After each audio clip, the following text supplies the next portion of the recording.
The big meeting room was full of noise. 47 different alien species sat in their special chairs, all talking at once. Some made clicking sounds with their mouths. Others buzzed like giant insects. A few spoke in musical tones that hurt human ears. Dongsu sat very still at the human table. His hands were folded on the smooth metal surface. His dark eyes looked up at the pretty ceiling, but he was not really seeing it. Next to him, Mira sat with her back straight. Her face showed nothing, no anger, no fear, nothing at all. The room smelled bad. It always did when so many different alien types came together. The fish-like aquari brought the smell of old seaweed. The rock creatures called granites smelled like burning metal. The gas beings in their clear suits made the air taste bitter. Today was a special day. Today the aliens would vote on something they called the Human Containment Protocol. It was a fancy name for a simple thing. They wanted to lock humans into just 12 star systems. They said it was for everyone's safety. Slithkar stood at the big speaking platform. He was a Vasari, which meant he looked like a giant lizard walking on 2 legs. His scales were bright green and yellow. His long tail moved back and forth as he talked, hitting the floor with loud thumps. "Honored council members," Slithkar said, his voice making hissing sounds between words. "We gather today to discuss the human problem. For too long, these creatures have spread across our galaxy. Like a disease, some aliens nodded their heads. Others made sounds that meant they agreed. A few just watched with big, unblinking eyes. Slithkar pointed one long, clawed finger at a big screen behind him. Pictures appeared showing human ships, human colonies, and human space stations. Look at how fast they grow. Look at how far they have come.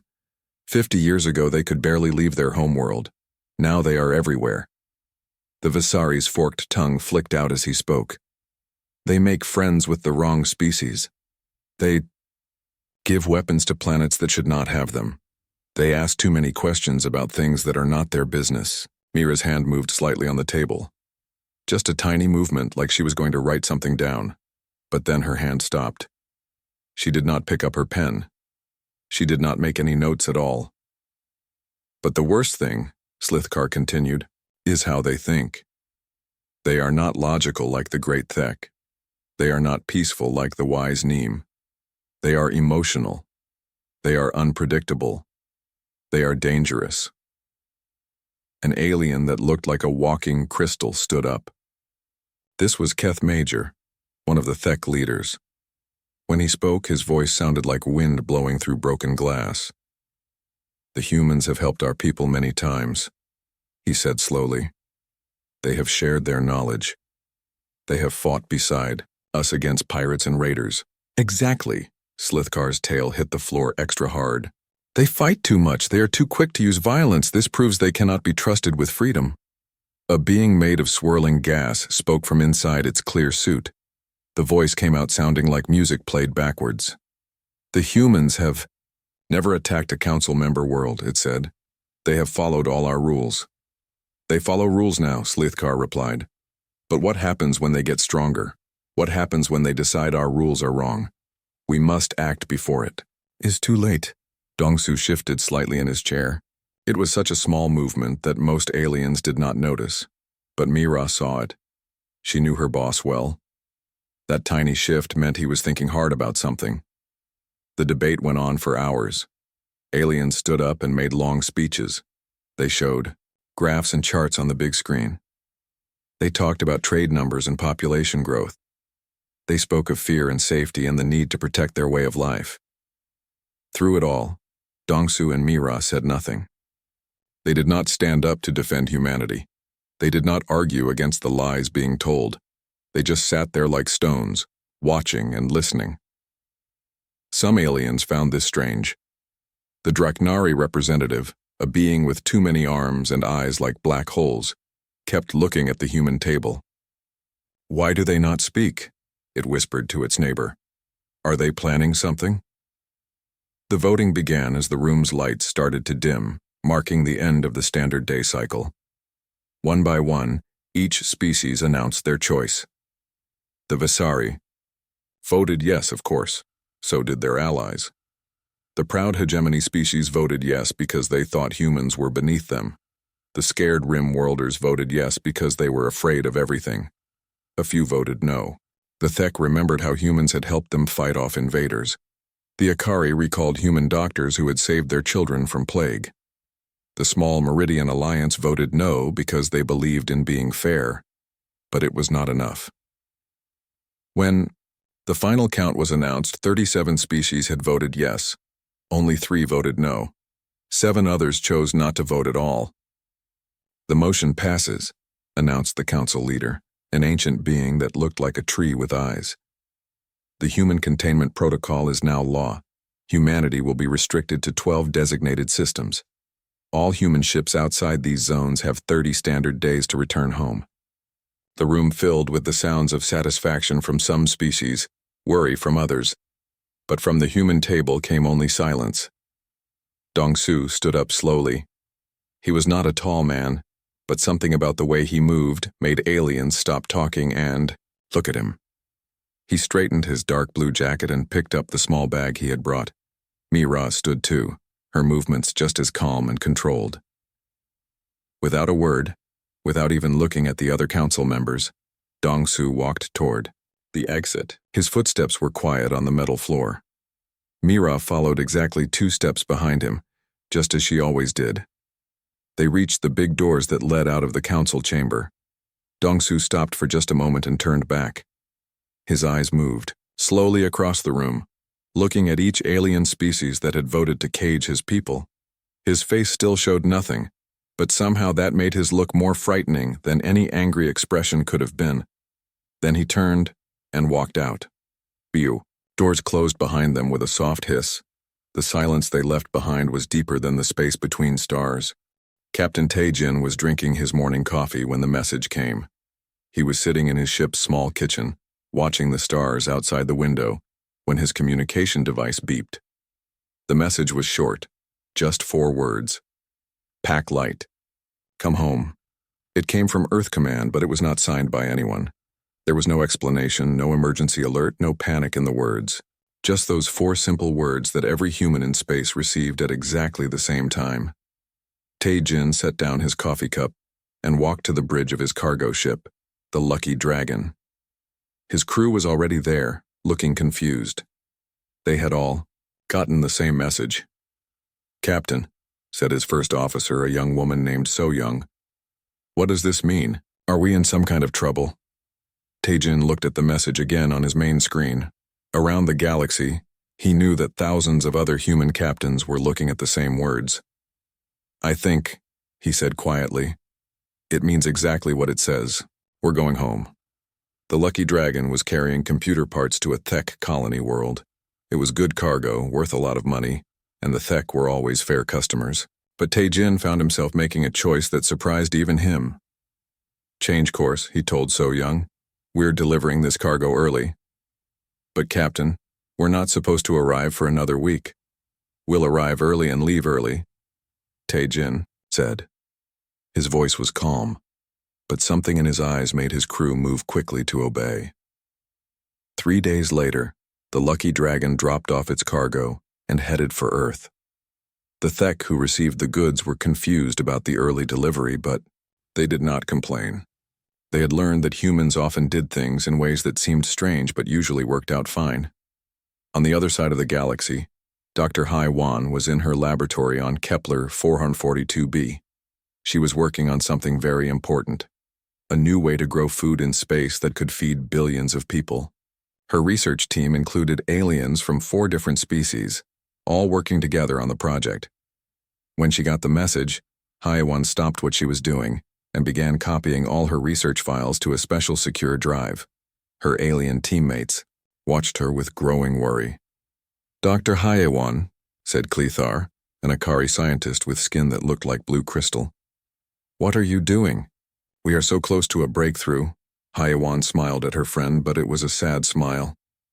"You are brilliant scientist, Clethar. I know you will do wonderful things with your own research." "Our research? But this is our research together. We have worked on this for 3 years." "Yes," Hai Wan said as she carefully packed her personal items. And now you will have to continue without me." She left the next morning on a human transport ship. Before she left, she made sure all the alien scientists had copies of the basic research. But the advanced work, the parts that made everything work together, she took with her. It was her work, after all. She had the right to take it. On the military training world of New Geneva, Colonel Wu Jin was watching alien soldiers practice combat moves that humans had taught them. These aliens came from 12 different species, all learning the same fighting techniques that had made human soldiers famous across the galaxy. The message reached him while he was in his office, planning next month's training schedule.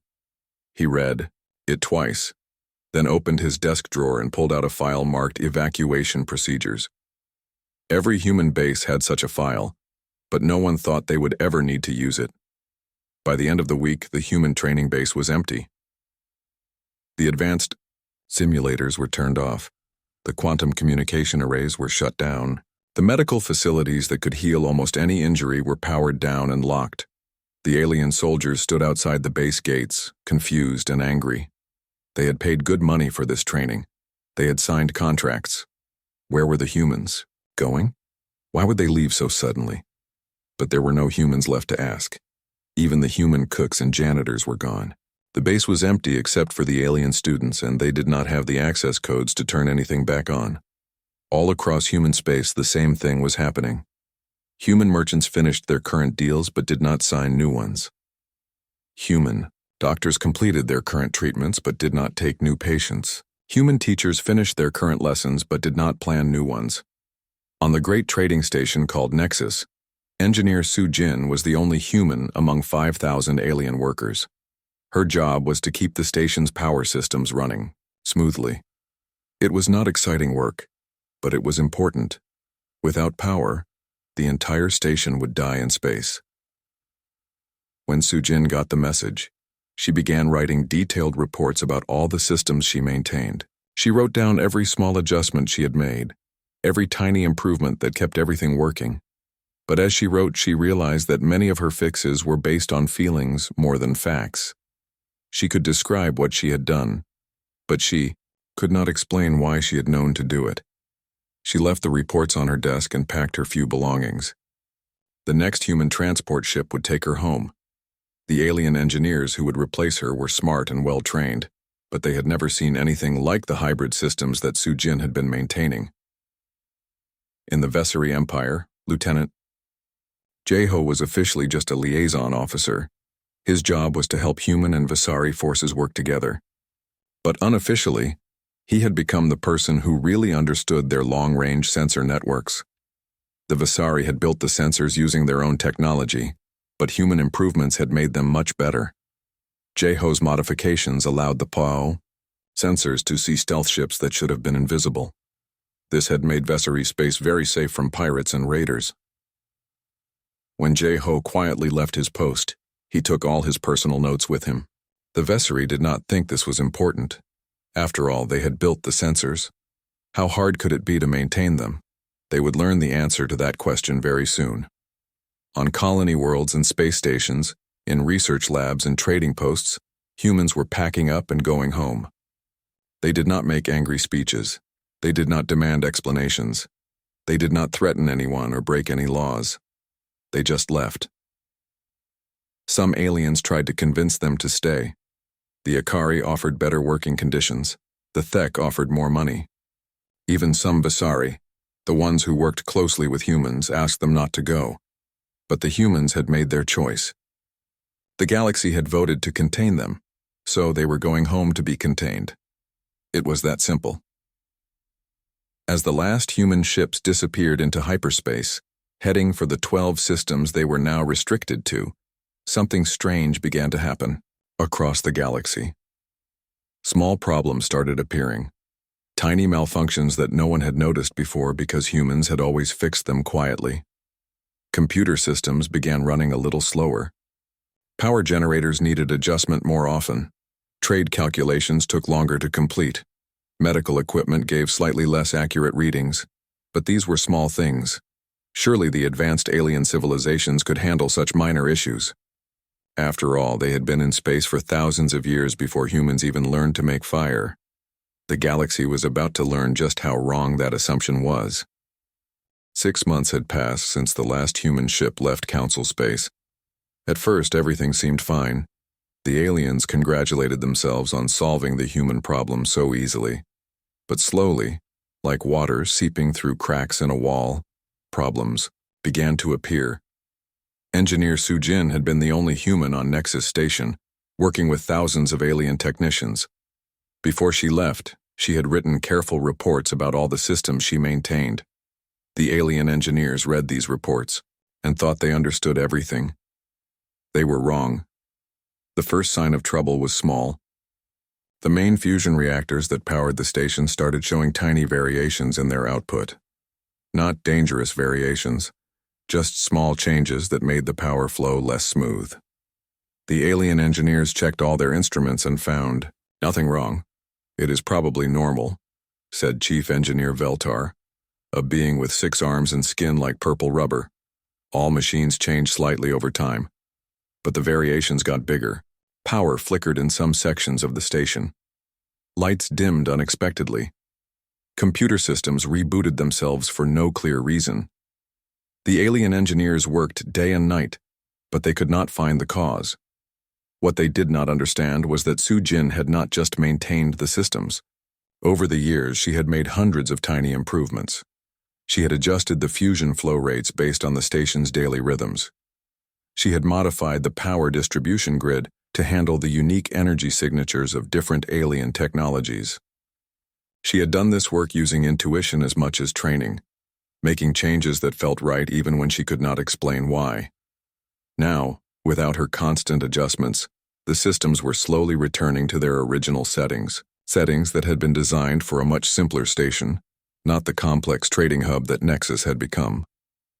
In Vasari space, the problems were more dramatic. Admiral Keth Shan was studying reports from across the Empire, and the news was all bad. Pirate attacks had increased by 400% in just 6 months. Raiders who had been afraid to enter Vasari territory were now bold enough to attack merchant convoys. "How is this possible?" Keth Shan demanded, his scales changing from green to angry red. "Our sensor networks are the most advanced in the galaxy."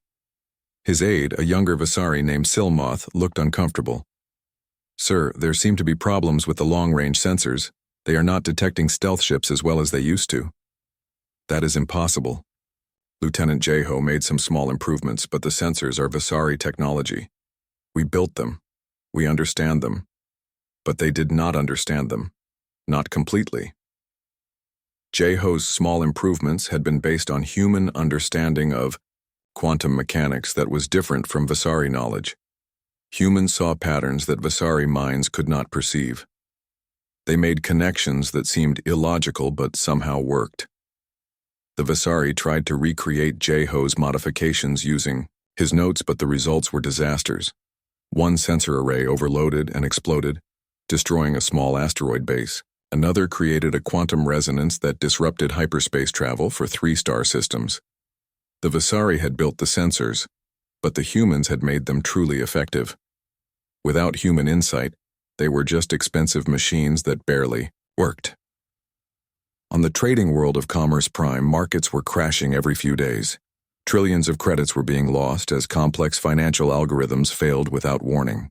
Director Kyung-soo had been the senior human economic advisor, working with alien banking systems across the galaxy. The aliens had thought he was just another consultant, offering suggestions and running calculations. They had not realized that his mathematical models had become the foundation for interstellar trade. "It makes no sense," said Banking Director Moltar, a creature that looked like a giant insect made of gold. "The trading algorithms were created by the best minds from 12 different species. How can they all be failing?" What Moltar did not understand was that Kyung-soo had spent 10 years quietly fixing problems in those algorithms. Every time, a calculation gave a strange result. Every time a trade failed for an unknown reason, Kyung-soo had found the error and corrected it. He had patched thousands of small holes in a system that the aliens thought was perfect. Now, without his constant attention, those holes were opening again. Trade calculations that had worked for years were suddenly producing random results. Currency exchange rates fluctuated wildly. Supply chains that had run smoothly for decades began breaking down. The economic chaos was spreading across the galaxy like a virus. Planets that depended on trade were running out of essential supplies. Companies that had been profitable for generations were going bankrupt overnight. On 17 different worlds, the Thek Collective was facing an even more serious crisis. Their terraforming equipment was failing, and they did not know why. These were machines that changed dead planets into places where life could grow. Without them, the Thek could not expand their civilization or even maintain their existing colonies. Dr. Nayung had worked with the Thek for 8 years, helping them adapt their terraforming technology to different types of planets.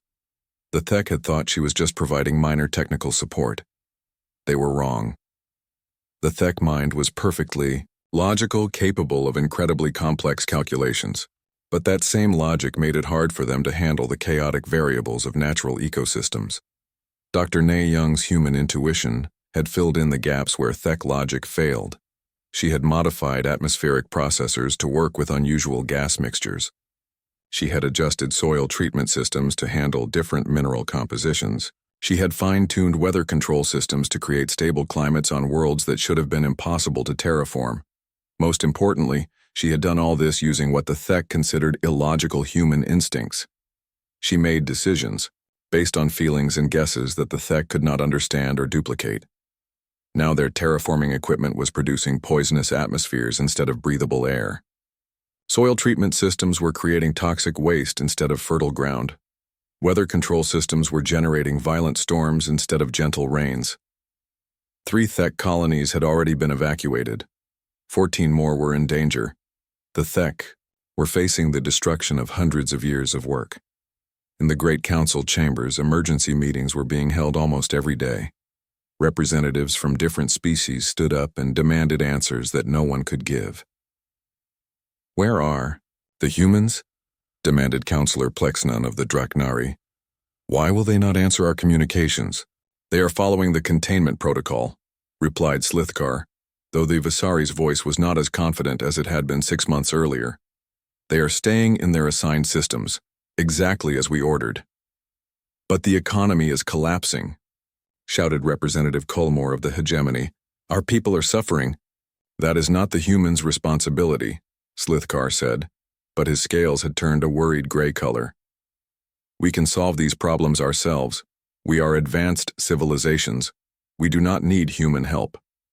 But privately, Slithkar was receiving urgent reports from across Visari space. Pirates were attacking with impunity. Sensor networks were failing. Military bases were struggling with equipment that no longer worked properly. The truth was becoming clear to everyone, though most were still afraid to say it out loud. Humanity had not been contained. They had been amputated, cut away from the galactic community like a limb removed from a body, and like a body that has lost a limb. The galaxy was discovering just how much it had depended on that missing part. The Council had wanted to limit human influence to reduce their role in galactic affairs. They had succeeded beyond their wildest dreams. Human influence was now 0, but they were learning that 0 was a very dangerous number. 1 year had passed since humanity's quiet departure, and the galaxy was dying slowly, not from war or plague, but from the collapse of 1,000 small systems that no one had realized were important until they stopped working. The Neem Confederacy was facing the worst crisis in their history. Their people lived in floating cities high in the atmospheres of gas giant planets, breathing the carefully filtered air that their atmospheric scrubbers provided. But those scrubbers were producing poison instead of clean air. Commander Velnoth floated in his emergency command center, his gaseous body swirling with anxiety colors. 3 of their largest cloud cities had already been evacuated, forcing millions of Neem to crowd into the remaining habitats. "How could this happen?" Velnoth asked his chief engineer, Morthak. "These scrubbers have worked perfectly for decades." Morthak's form shifted to show deep confusion. "The systems appear to be functioning correctly, Commander. All readings are normal, but the output..." The engineer trailed off, unable to explain the impossible. What Morthak did not know was that technician Boram had spent 5 years making tiny adjustments to those scrubbers. Each gas giant had a slightly different atmospheric composition, and the standard NEEM equipment could not handle all the variations. Boram had manually tuned each system, making changes that seemed random, but somehow worked perfectly. Without her constant fine-tuning, the scrubbers were reverting to their default settings. Settings designed for the NEEM homeworld's atmosphere, not the diverse mix of gases found on other planets. "Send a message to Earth," Velnoth ordered, the colors, in his gaseous form showing embarrassment and desperation. "Tell them we need their help. Tell them we are sorry for what the Council did." The message was transmitted toward the Sol system, along with thousands of others from species across the galaxy. But like all the rest, it received no response. The Akari Republic had decided to take more direct action. Ambassador Crothon had convinced their government to send a secret expedition to human space. If they could just talk to humanity face to face, surely they could work out some kind of agreement. The Akari expedition consisted of 5 ships, equipped with the most advanced stealth technology in the galaxy. They could become invisible to almost any sensor system. They had used this technology to explore dangerous regions of space for centuries. Captain Sil-Anna commanded the lead ship as they approached the outer edge of human territory. She expected to find border patrols, defensive stations, maybe some kind of quarantine system. Instead, she found nothing. "Are you certain we are in the right location?" Sil-Anna asked her navigator. "Yes, Captain. According to our star charts, this system should have 3 human colonies and a major shipping hub. But the system was empty, not destroyed, not damaged, just empty. The planets were still there, and their surfaces still showed signs of human settlements. But there were no ships, no communication signals, no signs of life at all. It is like they simply left," whispered Sil-Anna's first officer, Kolthan. They found the same thing in system after system. Human colonies stood empty but undamaged. Space stations drifted in perfect orbits, their systems powered down but not destroyed. It was as if humanity had simply walked away from everything they had built outside their 12 designated systems. The most disturbing discovery was on New Geneva, the former human military training world. The Akari expedition found the base exactly as Colonel Wu Jin had left it. Buildings were clean and locked. Equipment was stored properly. Even the small details were perfect. Coffee cups washed and put away, beds made with military precision, administrative files organized and filed. They were not running from anything, Sil-Anna reported back to the Akari government. They were not forced to leave quickly. They chose to go, and they took their time to do it properly. This was somehow more frightening than if they had found signs of battle or emergency evacuation. It meant that humanity had planned this exodus carefully. It meant they had decided, collectively and calmly, to abandon everything they had built in council space. Back in the galactic capital, the Meridian, Alliance was making desperate attempts to re-establish contact. Ambassador Crothon, whose people had been one of the few to vote against the containment protocol, stood before his government's communication array and broadcast a message toward Earth. "People of humanity," he said, his voice carrying across the void between stars. "The Meridian Alliance formally apologizes for the actions of the Galactic Council. We recognize that you have been treated unfairly. We ask you to return and take your rightful place in the galactic community." The message reached Sol System and, for the first time in over a year, received a response. But it was not words. It was just a simple acknowledgement signal, the kind that automated systems sent to confirm they had received a transmission. The signal repeated every day for weeks. A steady electronic heartbeat that somehow felt more ominous than complete silence. It meant that humanity was listening, but they had nothing to say. The Visari Empire, proud and stubborn, had refused to admit they needed help for months.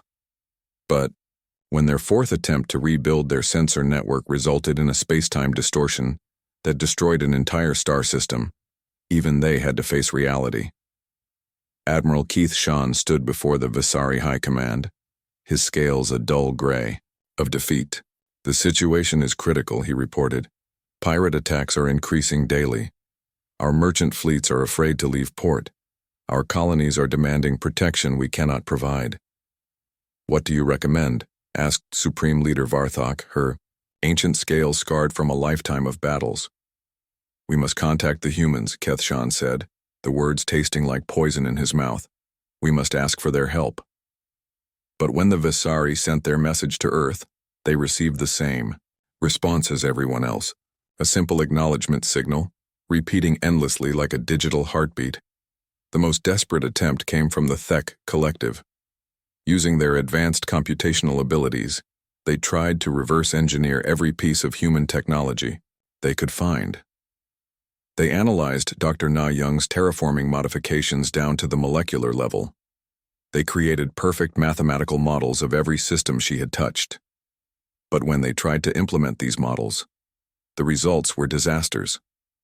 Atmospheric processors exploded. Soil treatment systems created toxic swamps. Weather control systems generated storms that lasted for months. The problem was that human intuition could not be reduced to mathematics. Dr. Na Young's modifications had been based on feelings, hunches, and instinctive understanding of natural systems. She had made thousands of tiny decisions that seemed random but somehow created perfect balance. The Thek could copy what she had done, but they could not understand why she had done it. Without that understanding, their copies were just random arrangements of technology that created chaos instead of order. As the galactic crisis deepened, the council meetings became increasingly frantic. Species that had been allies for centuries began blaming each other. Trade partnerships dissolved. Military alliances fell apart. "This is all your fault," shouted Representative Molketh of the Rim Worlds, pointing an accusing tentacle at Slithkar. "You convinced us that humans were dangerous." "They were dangerous," Slithkar replied, though his voice lacked its old confidence. "Look how much damage they have caused just by leaving." "Exactly." Molketh's tentacles writhed with anger. "They were so important to our civilization that removing them has caused collapse. How does that make them our enemies?" But the damage was done. The containment protocol had been implemented, and humanity had followed it to the letter. They were contained in their 12 systems exactly as the Council had demanded. The galaxy was learning the difference between getting what you ask for and getting what you want. And in the depths of space, automated systems continued to fail, one by one, as the invisible network of human maintenance and innovation slowly unraveled like a sweater with a pulled thread. 18 months after the Exodus, the Galactic Council faced the end of everything they had built over thousands of years. The final emergency session was held in a chamber where half the lights no longer worked and the air recycling systems made strange grinding noises. The breaking point came when the central hyperspace beacon network began to fail. This network was the backbone of galactic civilization, allowing ships to travel safely between star systems. Without it, the galaxy would break apart into isolated worlds, cut off from each other by the vast darkness of space. Systems analyst Du Hyun had maintained this network for 12 years. He had not built it. That had been done by a coalition of the most advanced species long before humans reached the stars. But over time, he had made countless improvements and adjustments that kept the ancient system running smoothly. The aliens had not understood how much they depended on his work until it was gone. Chief Engineer Rakthul of the Hegemony stood before the emergency council session, his multiple eyes showing barely controlled panic. "The beacon network is experiencing cascade failures across 17 sectors," he reported. "We estimate complete system collapse within 6 months."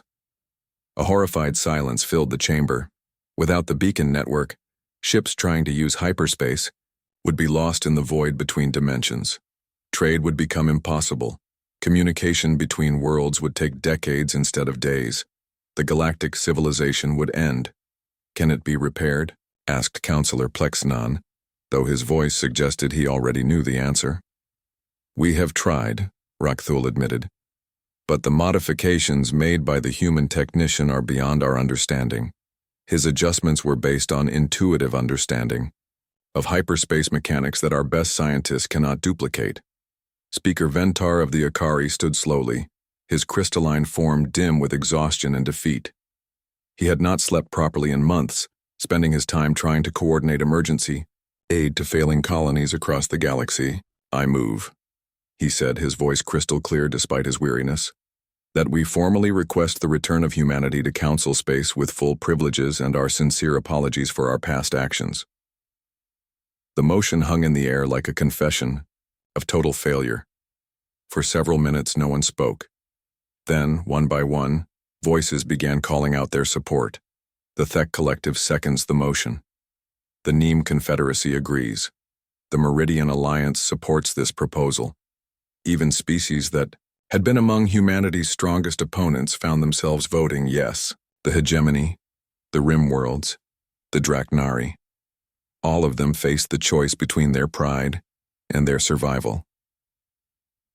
When the final vote was counted, 46 species had voted to invite humanity back. Only one voted against, the Visari, led by Slithkar's stubborn refusal to admit they had been wrong. The formal invitation was drafted quickly and transmitted toward the Sol system. It was a careful document, full of diplomatic language that tried to save face while begging for help. The Council offered humanity full membership, expanded territorial rights, and formal apologies for the containment protocol. For the first time in 18 months, they received more than just an acknowledgement signal. Admiral Hyunwoo appeared on the main communication screen. He was older than when the aliens had last seen him, with gray streaks in his black hair and new lines around his eyes. He wore a simple uniform with no decorations, but there was something in his bearing that commanded respect. Behind him, the aliens could see what looked like a command center, but it was unlike any human facility they remembered. The technology visible in the background was clearly more advanced than anything humanity had possessed when they left Council space. "Honored members of the Galactic Council," Admiral Hyunwoo said, his voice calm and professional. "We have received your invitation to return to Council space." Across the chamber, alien representatives leaned forward hopefully. This was what they had been waiting for. Humanity would return, fix their problems, and everything would go back to normal. "We appreciate your offer," the Admiral continued, "but we must respectfully decline." The hope in the chamber died like a star going dark. "You see," Admiral Hyunwoo explained, "the Galactic Council voted to contain humanity within 12 systems for the peace and stability of the galaxy. We have followed this directive completely. We now reside within one system, Sol, and have no intention of expanding beyond it." Slithkar's scales turned bright red with anger. "You cannot do this. The galaxy needs your help." Admiral Hyunwoo's expression did not change. "The Galactic Council determined that human expansion and influence were threats to galactic stability. We have eliminated that threat by removing ourselves entirely from galactic affairs. But without your help, our civilizations will collapse," pleaded Speaker Ventar. "That is unfortunate," Admiral Hyunwoo replied. "But it is not humanity's concern. We are now contained within the Sol system, exactly as the Council wished. We will not threaten galactic stability by interfering in the affairs of other species." The Admiral paused, letting his words sink in. "We appreciate the Council's concern for our welfare, and we want to assure you that we will continue to avoid any actions that might disturb the peace and stability of the galaxy." Representative Molketh of the Rim Worlds stood up desperately. "We were wrong. We made a mistake. Please, we need your help." The Galactic Council spoke with one voice when it voted for the containment protocol. Admiral Hyunwoo said, 47 species participated in that decision. We respect the wisdom of such a large coalition and have no intention of contradicting it." "The vote was 37-3, Molketh protested. "Not all of us supported containment." "Yet, the protocol was implemented by the Council as a whole," the Admiral observed. "We would not want to create political divisions by treating some Council members differently than others." The communication ended, leaving the Council chamber in stunned silence. The aliens stared at the empty screen, slowly understanding what had just happened. Humanity had given them exactly what they had asked for: complete containment, zero expansion, no interference in galactic affairs. no threat to anyone's stability. But in doing so, they had revealed the terrible truth that the Council had been too proud to acknowledge. The galaxy had not been threatened by humanity's strength, it had been dependent on it. Over the following months, the galactic civilization began its final collapse. The beacon network failed completely, cutting off entire sectors from the rest of the galaxy. Colonies that could not maintain their terraforming systems were abandoned. Trade routes that had operated for millennia went dark.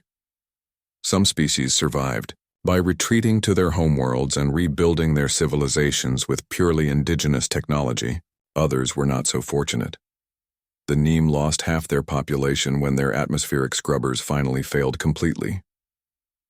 3 Thek colonies became uninhabitable wastelands when their weather control systems created permanent storms.